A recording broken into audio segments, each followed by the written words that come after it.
now as a commercial fee that you pay, where you autograph through, and your post office stamps that, and you autograph it as a postmaster. Now the post office and you are enjoiner for the transportation of cargo on board that vessel.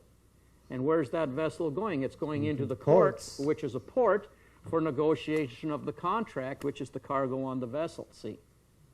Does that clarify that? I'm learning it, but Okay. Okay. thank you. Okay. Okay, and hold on, just, well, Yeah. here's why no court on this planet can try a fact.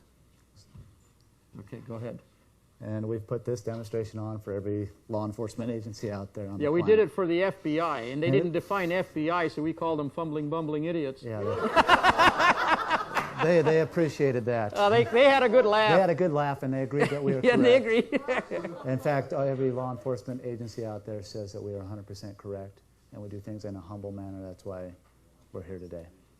Okay, getting back to my point, and I will get to your question. Sorry. What do you guys see? Okay. What do you see? There we go. Can you put this pen on trial? It is the fact. You can only put the volition on trial. So I hope that the volition, you're thinking, we're all guilty, and we're guilty for thinking, whether we like it or not. We're guilty. See, everybody's responsible for what they do. Okay, we'll take a question. Sorry, bud.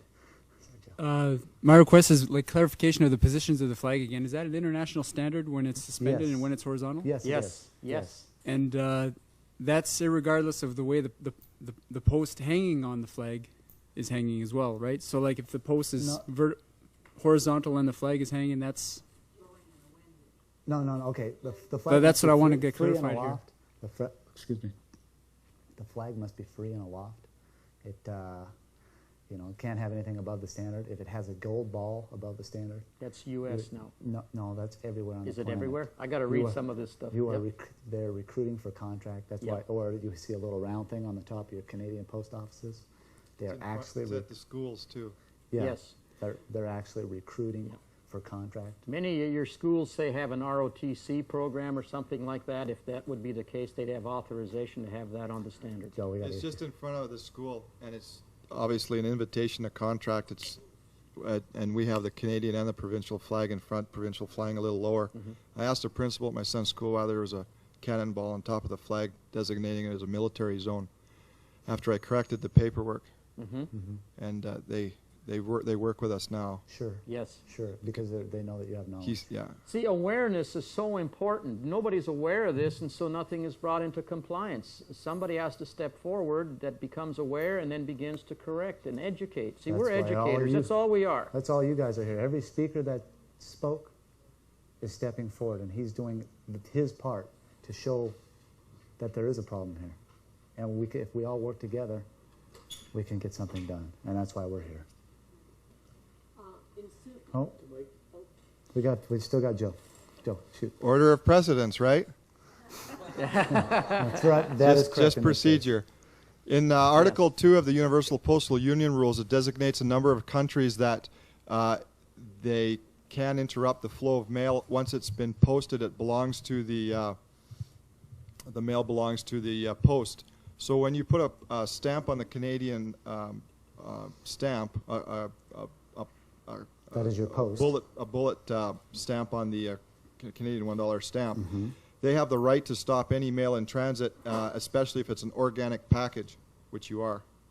So how do you address that if they were to interrupt the flow of mail under the UPU guidelines? I would disqualify for the UPU for fictitious conveyance of language, and I'd stay on point, correct their English, correct their oratory on the fly. Okay. Show me the law and the truth. This lady, you got to come to the microphone. Sorry about Got to that. stay behind the speakers, Russ. I know, but this, okay. Okay, this lady's been, sorry. I just want to know, and I hope I know the answer here, have you been able to use your postmaster status going further than Canada or Mexico? I haven't tried to get, in fact, his daughter is using it. She's 14, going to Mexico. She's going to be leaving for Mexico shortly, so we're about to find out. We're about to find out. Good stuff. And Okay. we're actually in the middle of a ordeal dealing with my IRS case that we have to travel globally for something. And so we're just about to find that out. Excellent. We came to Canada instead. I'll tell you now how we became postal inspectors. This is real interesting. There's a little notice that was pinned up on the front door of our post office. And it was an advertisement for postal inspectors. Russell and I read it. He says, that's funny. The postal inspectors are supposed to be safeguarding us from mail fraud or any kind of criminal activity in the post office. I says, how can these people safeguard me from fraud when the very advertisement for the position is written in fraudulent language? Duh. Since in is a preposition, right, and you use it as a prefix, it's a particle of negation. So they're advertising for unspectors or not specters. Impossible. So what we did is we got the application. Now I've got a family, you know, and I've got a lot of guts, but I says, I don't know if I want to go there. And Russell says, well, let's try it, see what happens. And he did it first. And I figured, well, he's alone. He doesn't have as much at risk. Let's let him, you know, he tried it. So we took we got the applications, corrected them into the truth, and sent them on. All over the planet. Sent them on. Well, they never answered them. Now, here's the thing. They are written in a trust form. If they don't answer it in 10 days, they now have standing. If they haven't been answered or challenged, after 45 days, they become a valid trust. And then we were summoned as postal-in-inspectors to come to federal court and witness a scenario that was going on.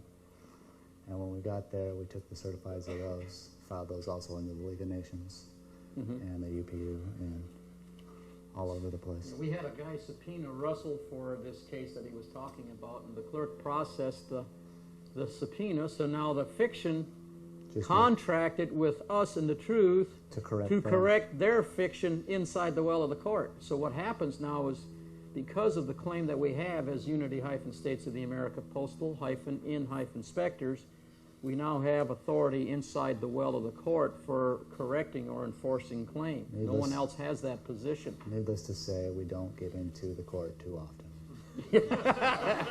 We have got to take classes. Sorry, sir. She's standing. Regarding the suspended flag, when we were in Sumas, I assumed it was the courthouse. It was flying, the flag suspended. So was that a courthouse? Or was that a neutral with port? Michael Bobbink? Yeah. Michael Bobbink is a little upset for this procedure because I beat him on a DUI about a year and a half before you got there. What's a DUI for the people? I was driving well under the influence. I was moving my car out of my... He just moved his car from one parking spot to another. At their instructions or no instructions. Go ahead, sir. Yeah, I've But, seen... excuse me, Hold on. Go ahead. I didn't get an answer. Why was that flag suspended at the courthouse in Because Sumas? they do not want to follow procedure. They Why do you think they do everything they do to you? Okay, did they have any authority though? No. Michael Bobbik has absolutely no authority whatsoever. That's right. So, I mean, the person that was there going for trial by jury, I mean, he mentioned to the judge the flag Michael was... Bobbink, I beat him with, I don't understand a foreign language. I don't understand a foreign language. I don't understand a foreign language. Sir, I don't understand a foreign language. You can go. I don't understand a foreign language. Stay on point. Well, do all courthouses have their flags suspended? Yes. Oh. It depends. Depends on where you are. It depends. See, the one I was at, this is the point that I make. Depends on The who's judge coming to was court. sitting on, the judge on my case, the one I gave you, that I told here, the judge was on the third plane, but she didn't have a flag on her plane. Even though there were two other flags on, there was a Title IV flag with fringe and an eagle on the common law plane. The one plane up, it had the Wyoming flag with fringe, but the spear was on that one. But on the third plane where the judge was seated, there was no flag. And so the trick is now, where do I have to go and how do I need to get there to achieve remedy with my contract? the key is that you have enough knowledge to lead the court or to take the court by force, if you must, to where you need to go. That totally is dependent on the judge or the condition of the court, because those vary. Because this judge that I was in, she knew exactly where I was at. She knew exactly that I knew, and I knew that she knew. And I so much told her in a way that could never be attached to me, I don't want to sue anybody if I don't have to. Take a humble approach. You see? And that judge read the doublespeak. You know, I don't want to sue you if I don't have to, but don't screw up. See? Take a very humble approach, very honest approach. It'll do wonders for you, and so will those judges. Oh, could I ask one more question? Sure. Go ahead. Sorry. Between the flag and the postage stamp, I would assume that the postage stamp is the authority. No, the flag governs your contract.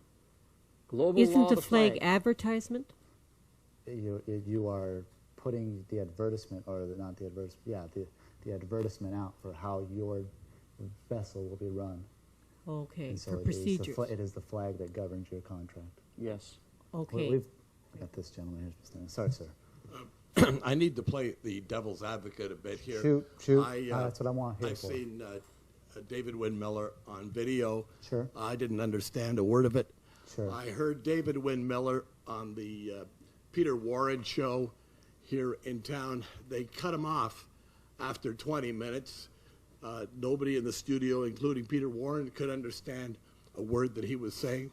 I've been in court in Calgary, Alberta, on a number of occasions and have seen the application of the truth procedures. I have seen judges cut it off at the feet immediately.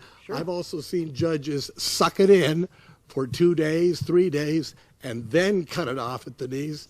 I've never seen a David Windmiller case perform with any merit or success. That's why I'm here, sir. The reason why that's happening is because they're obstructing it because of the danger. See, because here's the key. The technology we're sharing with you has the potential to put them out of business. Sir, I'm elderly. I'm in my late 60s. Sure. And for somebody such as myself to unlearn is maybe harder than to scratch. I am not pretending to understand 10%. I mean, the flags, the fringes, and yes, I understand jurisdiction, admiralty law, and a number of other situations around the truth position.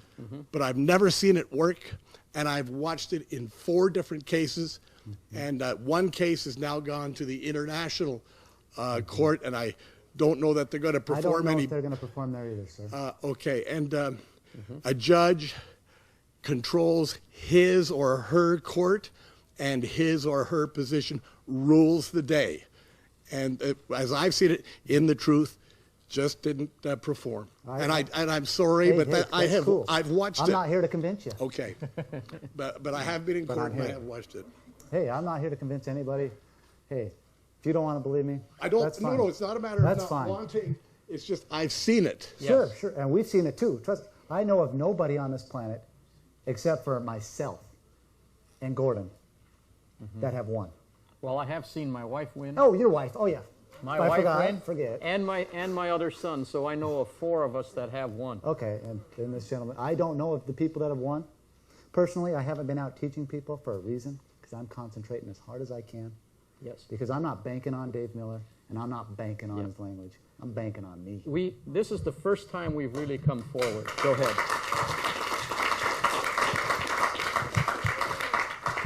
Russell and I have never come forward up until now, and because our position has been this. If we can't make it work for us, we're not going to put anybody else at risk. Secondly, if we can make it work for us, we can also teach others to make it work for them. That's why we're here. That's why we're here. That's why we're here. I don't know which 2 gentlemen were up, but I got... Ian has precedence. Shoot. Thanks.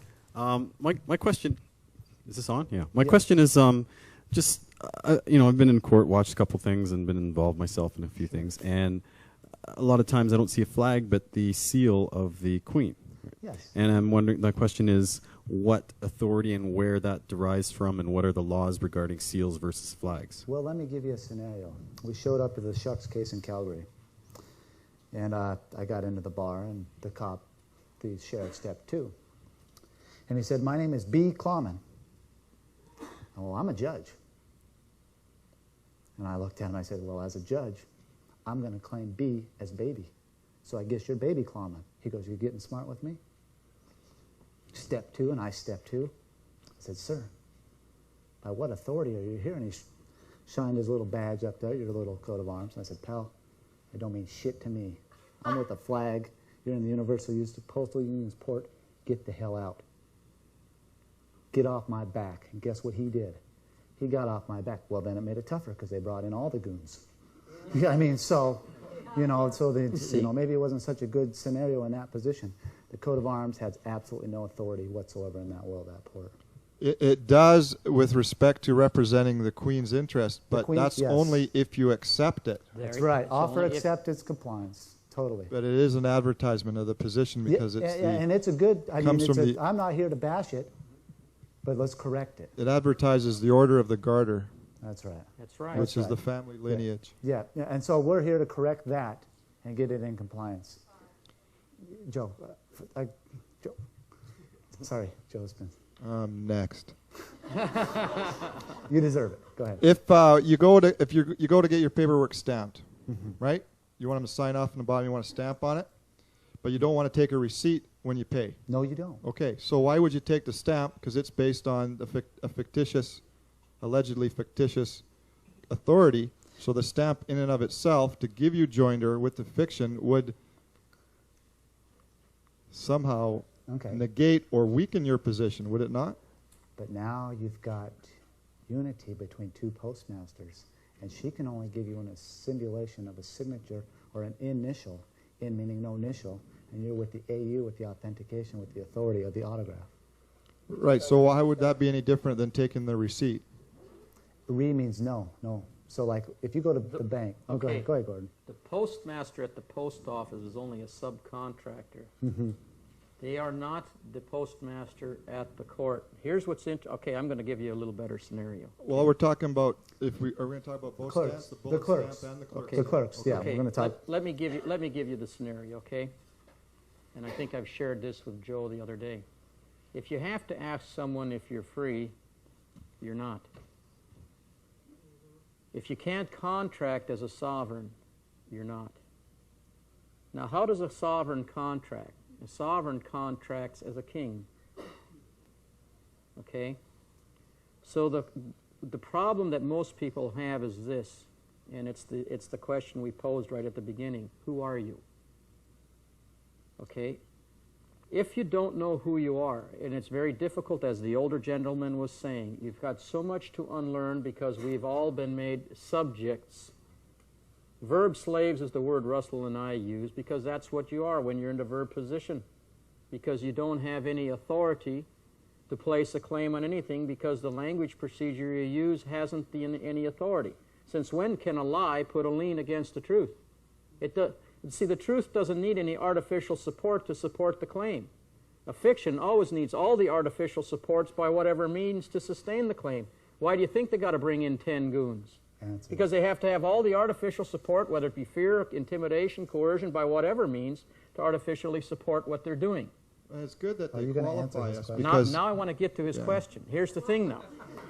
I wanted to lay that foundation so you understand what I'm trying to say. I agree it's important that if we do go use a material that you should be qualified and you should be able to explain it in front of the judge. Now, the reason why I wanted to lay that foundation so that people understand what I'm trying to tell you.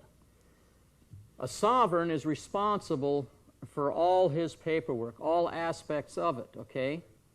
And since you're a sovereign, it's your autograph and your authorization that's ordering all the performance with your private charter because that's a private corporate instrument.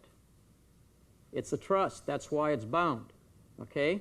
And I'm the creator of it. If I'm the creator of it, all the other parties that are engaged in it are all subcontractors in the sense, and I order all the performances with my authorization. Even if that postmaster over there uses a signature, my claim is superior because I'm the creator of the document. They are just a carrier. for a performance in their position as a fiduciary. And that's what they've contracted to be. And that's where the Universal Postal Union comes in, or the post office. They're actually a contractor in that position. They're there for a business performance. That's why you pay a fee when you go in. And when you pay the fee, it's a performance that they have offered to perform in that position. But who's got the final authority if you're a sovereign? We do. And since we do, we have to authorize that performance. And if we don't, and if we don't know how to do it, are we in fact sovereign? No. And that's the whole issue. This is what everybody's been having such serious trouble understanding. You have to be compassionate. They know there's a problem. I'm not having trouble understanding. Yeah, You're catching it. We know, talked. He caught it. But my question is, to clarify, if you're going to take the fiction stamp on your paperwork, are you doing so by accepting it under the authority and the provisions of the contract that you've put forth to subcontract with them to give them the authority to use a stamp that is substandard based on fiction law? Good question. What? Don't give all those secrets. Don't give them all. Yeah. It's a good question. What you're doing is you can come forth in an international scenario with two postmasters. There's two postmasters because you always need a two-witness rule. Don't go into court and do this alone. So it's kind of like a two-witness rule. Does that help or no? No.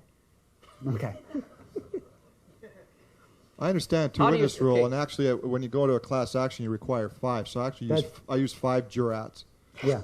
Because I think 2 is insufficient with respect to how it relates to the authority in international law. Sure. But the more the better. The point is does the